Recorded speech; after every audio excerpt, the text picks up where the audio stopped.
컨설팅 수수료를 퍼센트로 받으면 불법인데 정액제로 받으면 불법이 아니다. 제 주변 분들도 형사 고소 당한 분들도 몇 분 계시고요. 이제 민사도 많이 당하시고. 예전에는 법정 싸움을 갔을 때는 대부분 이제 컨설팅 업체가 이겼다고 저는 들었는데 최근에는 그 판례가 뒤집히고 있는 걸로 알고 있거든요. 가장 중요한 포인트는 과연 이 정책 자금의 알선을 하면서 이 컨설턴트가 어떠한 영향을 발휘했냐, 정확한 컨설팅이 어디까지 진행됐냐, 실제로 수사가 들어오거나 상대방하고 다툼이 생겼을 때는 더 가베이지에 있어야 되는데 의뢰지로 놓여가지고 수사를 받게 되는 담당자가 돼버리는 거죠. 명분 없는 싸움을 해야 되는데 큰 위험이 있는 거죠. 중소벤처기업부에서 권장하는 거는 정식적으로 중소기업 상담회사를 등록을 해라. 이건 자본금이 5천만 원, 전문 인력 2명, 인적 물적 요건을 갖추고 단독된 사업장을 갖춰라가 정해져 있습니다. 글쎄 체납이다 라고 하면은 정책자금 아예 못 받잖아. 그 DB 버린다고 하는데 대표님네는 체납 DB라도 잘 활용을 해서 수익을 발생시키는 걸로 알고 있는데 저희는 고객이 정책자금을 목적으로 고객의 DB가 접수되더라도 실질적으로 정책자금만 보는 게 아닙니다. 법인의 상태도 보겠지만 대표자의 컨디션을 많이 봅니다. 이분이 어떠한 신용상태에 놓여 있는지 그리고 어떠한 자금이 필요한지를 분석한 다음에 꼭 정책자금이 실행이 안 되더라도 다른 금리라든지 다른 금융사의 자금까지 저희가 알선해드리고 있습니다. 정책자금 컨설팅 하시는 분은 이런 생각이 드실 것 같아요. 단순 대행 말고도 이 사람이 가지고 있는 물건들을 쫙 펼치고 가치를 올릴 수 있는 부분, 뺄 수 있는 부분 전반적으로 이걸 다 하시는 거잖아요. 제가 봐도 이렇게 하는 게 자금 컨설팅의 되게 본질이라고 저도 보거든요. 그러면 이런 본질을 하고 싶을 거란 말이죠. 많은 분들이 어떻게 할 수 있을까요? 대표님들의 현실적인 비즈니스 라디오,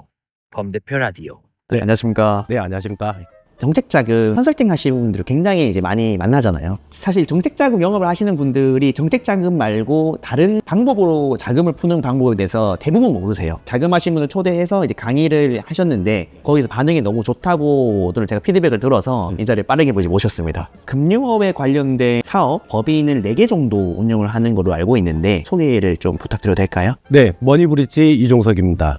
저는 현재 금융업 관련 서비스를 진행하고 있습니다. 첫 번째는 온라인 투자 연계 금융업입니다. 흔히 저희들이 말하는 P2P 금융업 법인으로 온라인으로 투자자와 대출자를 연결해서 대출이 실제적으로 실행이 되고 투자자는 투자자 수익을 받아가는 온라인 플랫폼 시스템을 말씀드리겠습니다. 두 번째는 NPL 대부업 법인입니다. 흔히 말하는 부실채권이 발생됐을 때 금융사들이 이 채권을 어떻게 하느냐, 저희 같은 NPL 회사를 통해서 채권을 매각하게 되어 있습니다.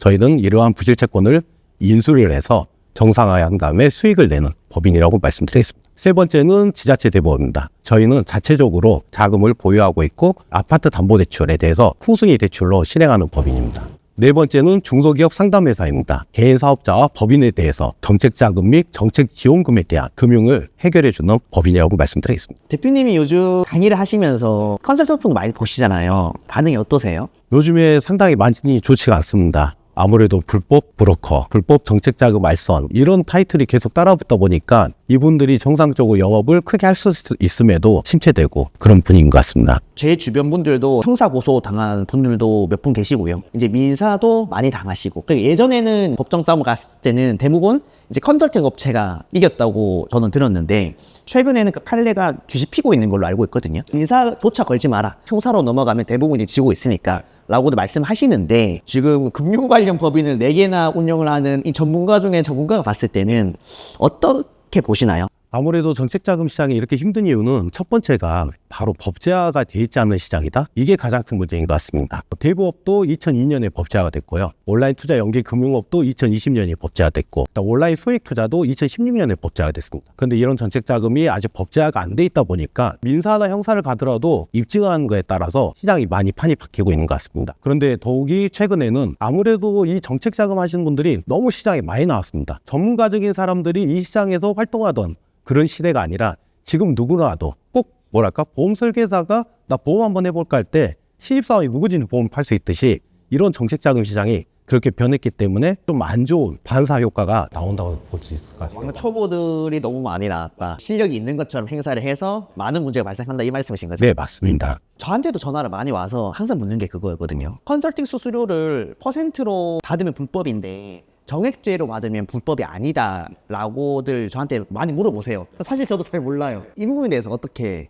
정답을 내릴 수 있나요? 어떻게 보면 퍼센트라는 게 약간 금리적인 이슈처럼 느껴질 수 있습니다. 정책자금 3% 대출을 받는다 이율로. 그리고 1억 원의 자금이 실행된다. 3% 주세요, 5% 주세요 이런 퍼센트를 책정하는데 처음에는 이게 불법이다 아니다 이슈가 없었습니다. 그런데 이렇게 수사를 받고 민사나 형사를 진행하다 보니까 야, 내가 받는 거는 또 대출 이자 같은 개념이잖아. 또 그렇게 접근한 법률적인 부분도 있고 또 반대적인 부분은 알선을 하면서 무등록 대부 중개업자가 수수료를 받는 거야.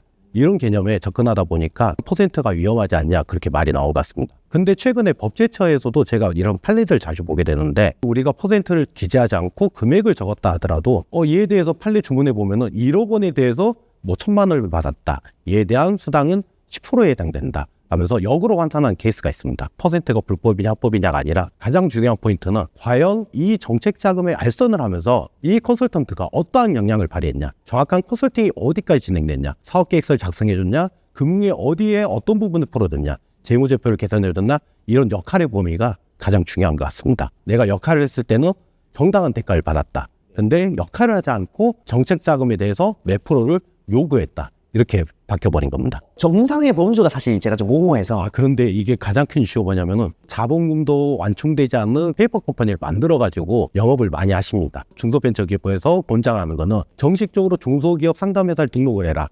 이건 자본금이 5천만 원. 전문 인력 2명, 인적 물적 요건을 갖추고 단독된 사업장을 갖춰라가 정해져 있습니다. 이러한 최소한의 요건을 갖춘다면은 불법 브로커라든지 이런 역할의 범위에 벗어나서 좀 더 합법적으로 영업을 할 수 있지 않나 싶습니다. 아직 회색 칠이니까 딱 잘라서 정답을 내리긴 어렵지만 그래도 중소기업 상담회사를 일단 등록을 하는 게 나중에 더 법제화가 됐을 때 유리한 국면에 있다 이렇게 해석하면 될까요? 네, 맞습니다. 대표님이 사실 상정수조는 다 겪은 걸로 알고 있어요.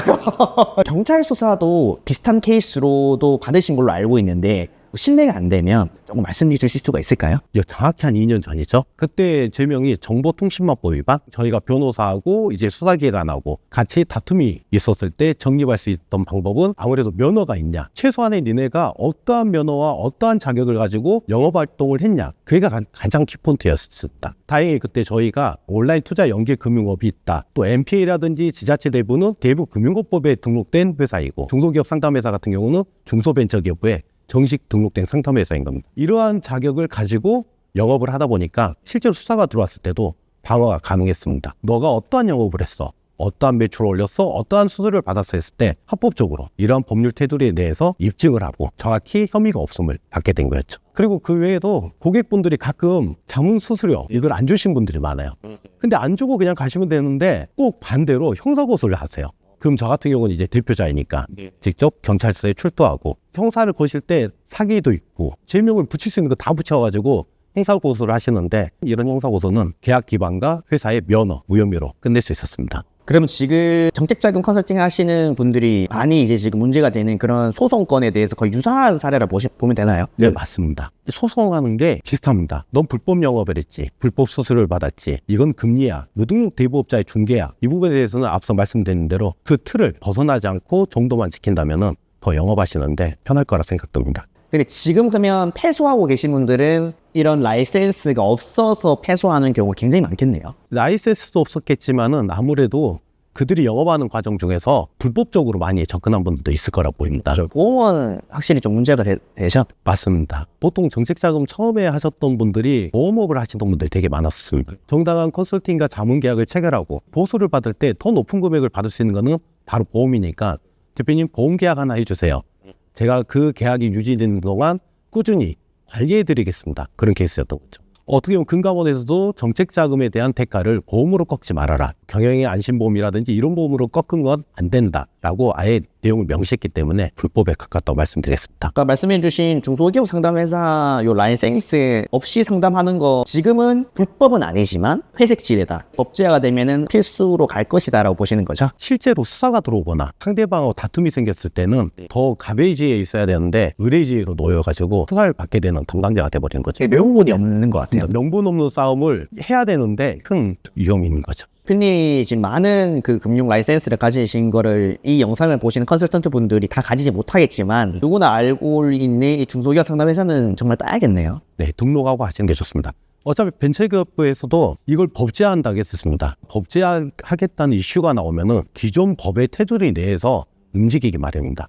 먼저 이 절차가 아무래도 등록하기 쉬울 때 먼저 등록하고 법제화가 됐을 때는 그 테두리에 맞춰서 좀 더 강화하는 게 저는 좋다고 봅니다. 안 그래도 대표님이 사실 정책자금뿐만 아니라 금융에 대한 모든 걸 다 아시잖아요. 네네. 제가 알기로는 뭐 증권사랑도 일을 하시고 은행권, 제2금융, 대부 정말 다 하시는 걸로 알고 있는데 그게 제가 살짝 들었을 때는 뭐 금융주선업과 중개업과 관련이 있다고 전 들었거든요. 일단 금융중개업은 대부분 금융중개업 면을 따거나 대출에 대해서 중개업을 하는 겁니다. 받는 수당이 금융사로부터 지급이 됩니다. 금융주선업은 뭐냐? 흔히 말하는 저희 증권사나 자산운용사가 주선업 면허를 가지고 있습니다. 그런 회사들은 자금이 필요한 법인들, 흔히 저희가 말하면 PF 대출이겠죠. PF 대출에 대해서 알선을 해주고 그에 대한 수수료를 받는 게 금융주선이라고 볼 수 있겠습니다. 근데 PF가 전에는 뭐 아파트를 짓겠다, 뭐 지식산업센터를 짓겠다 해가지고 많이 일어났는데 지금 반대로 그렇게 고액이 일어나는 게 아니라 소규모 PF도 많이 일어납니다. 100억이나 뭐 50억 주선이 가능합니다.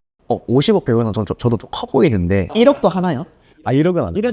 네네네. 그러면 그래도 좀 50억 100억은 돼야 주선업으로 넘어가는 거네요. 맞습니다. 그 정도는 돼야지 주선을 행위함에 대해서 수수료를 받더라도 어느 정도 증권사도 매출이 발생되는 구조이기 때문에 최소 미니멈 금액은 정해져 있습니다. 가장 중요한 거는 금융사들이 아파트 압구정에 30억을 해달라. 물론 DSR 규제도 안 나오겠고 자금의 출처 증빙도 안 나오겠지만은 금융사가 이 30억을 당권으로 자기 할 수 있냐 그 여력을 먼저 보는 겁니다. 그러면 지금 우리가 아파트 값이 높잖아요. 뭐 한 20-30억 정도 대출을 하려고 한다면 주로 어떤 곳에서 많이 해요? 먼저 사람들이 찾아보는 건 1금융이겠죠. 근데 1금융 같은 경우는 이제 가계 자금에 대해서 DSR 규제가 있고 실제로 사업자 자금을 알아보더라도 가장 중요한 게 용도 증빙입니다. 자금을 받았을 때 어디다 쓸 거야. 실질적으로 그 자금을 사용한 목적을 계산서라든지 계약서 이걸로 증빙을 해야 됩니다. 그러다 보니까는 1금융하고 약간 비슷한 금리에 뭐 단위조합, 새마을, 수협 이쪽으로도 많이 금융을 찾고 있는 게 현실입니다. 말씀 주신 그 금융주선업과 중개업의 수수료의 방식이 어떻게 되나요? 금융중개 수수료는 어차피 금융사가 정해준 수수료를 제가 일률적으로 받는 거고요. 이제 주선 같은 경우는 프로젝트 난이도에 따라서 대출자와 먼저 사전 협의가 진행이 됩니다. 이게 정해진 건 아니에요? 네, 맞습니다. 난이도에 따라서 이게 바뀝니다. 아무래도 교섭을 해야 되는 금융사도 많아지다 보니까 그에 대한 대가로 또 수수료가 또 올라가게 됐습니다. 퍼센트의 범주라도 좀 알 수 있나요? 프로에서 한 3% 사이에 그쯤에서 움직이고 있습니다. 단위가 크니까. 맞습니다. 흔히 말하는 한 건만 하면 대박 난다. 컨설턴트 분들이 이제 정책 자금으로 하고 예세 체납이다 라고 하면은 정책 자금 아예 못 받잖아. 그 DB 버린다고 하는데 대표님네는 체납 DB라도 잘 활용을 해서 수익을 발생시키는 걸로 알고 있는데 그 부분에 대해서 혹시 좀 노하우를 공유해 줄 수 있을까요? 이렇게 정책 자금이 필요하신 분들이 왔을 때 솔직히 전에는 모르겠습니다. 근데 현재 경기가 너무 안 좋다 보니까 대표자분들의 신용이 안 좋거나 법인의 하자가 발생했거나 이런 사유들이 있습니다. 단순히 대표님 신용이 안 좋아요 해서 이걸 그냥 버리는 DB로 활용한 게 아니라 이 고객에 대해서 신용을 개선해주는 도움을 해주고 있습니다. 흔히 말해서 680점인 분들이 780점까지 가야지 최소한의 정책 자금을 받을 수 있는 나이스 등급이 되거든요. 이제 정리를 저희가 도와드린다거나 아예 새로운 자금으로서 신용의 대출을 아예 밀어드리고 완전히 신용이 개선되게 만들어주는 역할까지 하고 있습니다. 저희는 고객이 정책자금을 목적으로 고객의 DB가 접수되더라도 실질적으로 정책자금만 보는 게 아닙니다. 법인의 상태도 보겠지만 대표자의 컨디션을 많이 봅니다. 이분이 어떠한 신용 상태에 놓여 있는지 그리고 어떠한 자금이 필요한지를 분석한 다음에 꼭 정책자금이 실행이 안 되더라도 다른 금리라든지 다른 금융사의 자금까지 저희가 알선해드리고 있습니다. 법인 대표를 만났는데 정책자금 한도가 나와요. 근데 신용이 너무 안 좋아요. 한 680점? 카드론과 현금 서비스를 너무 그냥 사용하신 고객이 있었습니다. 신용 개선을 도와드리고 다른 대출을까지 저희가 알선해드렸고 그다음에 법인에 대해서도 또 정책자금을 추후에 알선하고 매출 올린 케이스도 있었습니다. 또 반대 역할은 배우자분. 사업 초기에 내가 와이프한테 너무 돈을 많이 빌렸다. 친정에서도 빌리고 와이프 신용이 안 좋았다. 개인회생 제도를 활용해서 채무 부담을 낮춰주는 역할도 했었습니다. 뭐 정책 자금이 안 된다고 하면이 제1금융권이나 제2금융권 다른 금융권을 통해서 자금 수요를 가능한 부분까지 찾아보시고 사실 체납인데 누가 봐도 파산을 해야 되는데 하시는 분들이 많잖아요. 그런 분들은 대표님이 좀 제안을 해서 회생 파산까지 좀 도와드리는 방향으로 간다라고 정리를 하면 될까요? 네, 맞습니다. 아까 말씀해 주셨던 사례들 중에서 실제로 좀 버려진 DB를 좀 살린 실제 케이스를 하나를 말씀해 주실 수 있을까요?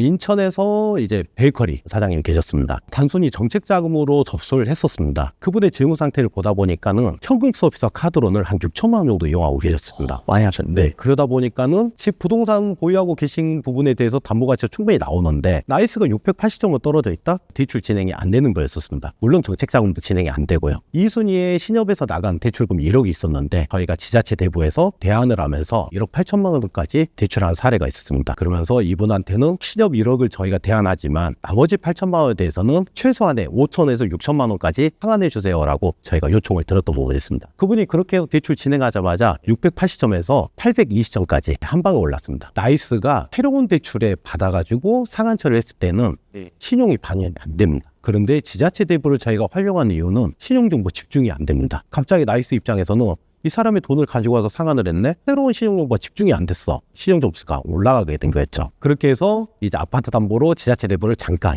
브릿지식으로 이게 대출을 받았고 그런 다음 현금 서비스를 다 상환 처리한 다음에 아파트 2순위에 나갔던 그 대부업체는 저희가 저축은행으로 5.8% 금리로 신규 대출을 일으키면서 대안을 해준 사례가 있었습니다. 그리고 이분이 가장 처음에 요구했던 거 정책자금, 물론 신용이 180점에서 830점까지 오르다 보니까는 정책자금도 재담보적으로 해가지고 5천만 원까지 실행해서 여유자금을 확실히 확보해준 케이스가 있습니다. 두 번째 실제 케이스가 근저당이 6개나 잡힌 케이스가 있는데 어떻게 해결을 하셨나요? 이분은 이제 아파트 시세는 상당히 나가는 고객이었습니다. 그런데 대출 패턴을 보니까 하나은행에서 1순위 뭐 5천만 원, 또 하나은행에서 2순위 뭐 7천만 원, 4순위까지 하나은행을 받은 거였습니다. 매형 되시는 분이 물상담보를 해달라 그래서 3천만 원까지 5순위까지 들어간 설정이었습니다. 그 상태에서 이분이 이제 긴급자금이 필요하다 보니까 대출 알아봤었죠. 근데 은행권 금융사들은 3순위 이후에도 대출 안 합니다. 대부업체에서 연 17%로 대출을 6순위로 받게 된 거였습니다. 근데 이분이 이제 원했던 거는 정책자금을 알아봐달라라는 이슈가 있었는데 저는 이분이 왜 정책자금 필요해서 물어보니까 고금리 대부를 상환하고 싶어요. 근데 이 대부 대출이 해결이 안 되죠. 정책자금을 뭐 신보에서 3억을 받는다?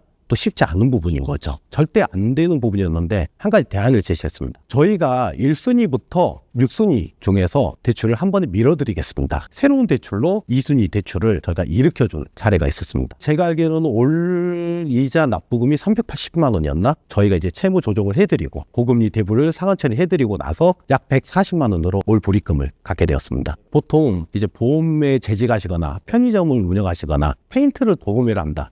이런 분들이 외상거래가 많습니다. 가맹점 본사에서 외상거래에 대해서 일정 부분 물상담보를 걸어주세요. 들어간 케이스가 많습니다. 근데 이런 물상담보는 정리가 안 됩니다. 실제로 사업을 접을 수 있는 부분도 아니고 보험회사에 다니는데 보증보험이 안 나와서 내가 물상담보를 했다. 보험회사를 퇴사를 해도 이게 말소가 안 됩니다. 이 다음으로 뽑을 수 있는 금융을 알아보자 진행을 하게 된 부분이었습니다. 컨설팅 하시다 보면 뭐 매출 누락을 한다든지 감정가 미반영이나 여러 가지 요인들로 자금을 못 풀고 계신 분들이 있으시잖아요. 대표님이 최근에 뭐 비슷한 케이스인데 호텔을 잘 푼 사례가 있다고 하셔서 소개 좀 부탁드리겠습니다. 2026년에는 호텔, 숙박사업자에 대해서 대출이 LTV 50% 제한됐었습니다. 근데 이분 같은 경우는 1금융에서 29억을 사용하시는 호텔 사업자였어요. 근데 이분도 개인적으로는 대출 많이 알아봤었습니다. 자기 인맥을 통해서 금융사, 뭐 단위조합, 하다못해 새마을 수요까지 알아보신 분이었지만은 단순히 등기부만 가지고 대출 알아봤던 거였었습니다. 근데 저희가 이분을 처음 만나가지고 대화를 나눠보니까 3년 전에 호텔을 하실 때 리모델링을 한번 했었습니다. 대출 받으면서 여유있게 자금을 가지고 와서 리모델링을 해서 건물의 가치를 상당히 높였던 부분이었습니다. 두 번째는 이분의 매출이 상당히 좋았습니다. 3개월에 한 2억 6천 정도 되나? 모든 플랫폼의 수치를 다 가져다가라. 매출 저희가 정리하겠다. 세금 신고가 되든 안 되든 하다못해 포스계에서 현금 매출까지 과거에 찍었던 현금 매출은 그대로 조작된 게 아니지 않겠냐. 실질적으로 1년간의 매출을 분석해가지고 저희가 표를 만들었어요. 은행에 제출할 때는 시세로는 현재 감정가가 이겁니다. 이분이 처음 인수하자마자 이 호텔에 대해서 리모델링이 얼마가 추가됐습니다. 건물에 대한 가치 상승분을 인정해 주시고 지금 숙박사업자에 대해서 LTV 50% 제한이지만은 이 사람의 매출을 분석해보자. 대출 대비 상환 능력 지수가 얼마나 나오는지 한번 이 수치에 대해서 검증을 해주세요 해가지고 수협에서 진행한 사례가 있었습니다. 저희가 기대출 상환하고 여유있게 플러스 알파 자금까지 진행을 해서 잘 문제를 해결한 사례라고 볼 수 있겠습니다. 어떻게 보면 그 회사 대표님의 건물 가치를 재평가를 해서 한도를 올린 케이스인 거네요. 네, 맞습니다. 감정평가사들은 부동산의 포르스웨 이게 리모델링했다, 대수선이 들어갔다 반영을 하도록 됐습니다. 근데 아예 이분은 영수증이라든지 계약서 제출을 아예 안 한 상태에서 감정으로만 다시 하다 보니까 대출이 어려웠던 것 같아요. 감정평가사들이 재평가를 하지 않나요, 원래? 재평가를 하게 됐는데 서류가 없으니까 이 건물에 얼마가 들어간지 모르니까 현재로서 토지의 공시지가, 건축물 신축 단가표에 대한 평가를 한 거였죠. 근데 이 건축물 신축 단가표가 매년 감가상각되게 돼 있습니다. 건물의 가치는 떨어지고 공시지가는 올랐다 치더라도 이게 변동이 크게 없는 거였죠. 바로 리모델링, 이걸 저희가 입증하면서 아무래도 감정에 대해서 플러스 알파를 받게 된 거였죠. 와, 이거는 이제 웬만한 컨설팅 하시는 분들은 이렇게까지 안 건드리잖아요. 근데 운이 좋았게 그분이 서류를 다 가지고 있었지만은 매출에 누락 부분이 많았었습니다. 저희가 일목요연하게 정리를 해서 금융사에 제출하니까 금융사도 좋아했던 게 원페이지로 모든 게 정리돼 있거나 심사하는 데 대해서도 플러스 요인이 많이 잡혔던 부분이었습니다. 자, 이제 이까지 실제 사례를 딱 들어봤을 때 정책자금 컨설팅 하시는 분은 이런 생각이 드실 것 같아요. 단순 대행 말고도 진짜 또 금융업에 대한 전문가신 것 같거든요. 기존에 있는 재무제표나 뭐 단순하게 신용정수를 뭐 올려서 컨설팅을 했다라고 해서 수수료를 받는 정도가 아니라 대표님 같은 경우는 전반적으로 이 사람이 가지고 있는 물건들을 쫙 펼치고 가치를 올릴 수 있는 부분, 뺄 수 있는 부분, 제1, 제2 금융권에서 어디가 더 요율이 좋으니 글로 옮겨가지고 뭐 채무를 통합을 하거나 대환을 하는 부분, 전반적으로 이걸 다 하시는 거잖아요. 제가 봐도 이렇게 하는 게 자금 컨설팅의 어떻게 본질이라고 저도 보거든요. 그러면 이런 본질을 하고 싶을 거란 말이죠. 많은 분들이. 어떻게 할 수 있을까요? 종합 금융 컨설팅을 하고자 하는 분들에 대해서 교육을 진행해주고 있습니다. 이분들이 단순히 관심만 갖고 할 수 있는 부분이 아니기 때문에 정확한 지식 전달을 도와드리고 있고요. 이 업을 하고 싶다 했을 때는 저희 머니브리지 플랫폼에서 같이 고민을 하고 문제를 해결해드리고 있습니다. 이제 컨설팅 하시는 분들이 많이 고민하실 것 같아요. 아직 회색 지대라서 모든 게 애매하잖아요. 근데 대표님 같은 경우에는 경찰 수사도 좀 크게 받으셨고 완전 합법적으로 무혐의로 나와서 지금까지도 사업을 이제 크게 잘하고 계신데 애매하다고 생각하는 컨설턴트 분들의 부분은 대표님이 먼저 매를 맞으셨기 때문에 어떻게 해야 합법적으로 간다는 걸 대표님이 알고 계시잖아요. 대표님과 협업을 했을 때 이런 부분들을 다 해결할 수 있는 거네요. 또 법적인 문제들을. 네, 맞습니다. 어떠한 문제가 발생해서도 방어할 수 있게 도와드리고, 근데 여기서 도와드린다는 것은 저희가 영업 활동을 할 때 어떠한 법적 근거에 통해서 영업을 했냐는 게 가장 중요한 이슈인 겁니다. 이런 구체적인 방안들은 어떻게 하면 더 들을 수 있을까요? 자세한 운영 방식에 대해서 이 자리에서 말씀드리기는 너무 어려운 것 같고, 저희 머니브리지에서 별도의 오픈 세미나를 진행할 계획입니다. 이때 참여하셔서 저희와 함께 이 사업 구조를 설명을 드리시면 될 것 같습니다. 정책 자금 영업, 법인 영업을 하시는 대표님들, 특히 자금 영업을 하시는 분들이 대표님의 방향으로 가야 된다고 저는 생각을 해요. 이와 관련돼서 조금 더 궁금하거나 우리는 어떻게 풀어가야 될지에 대해서 걱정이 되거나 부분들 가지신 분들은 무료 세미나에서 인사이트를 얻어갔으면 하는 바람으로 이 자리를 만들었습니다. 오늘 참여해 주셔서 너무 감사드리고요. 이 자금 시장에 대해서 조금 더 투명화되고 좋은 선례를 남기도록 저희가 같이 만들어갔으면 좋겠네요. 다음에 또 뵙도록 하겠습니다. 감사합니다.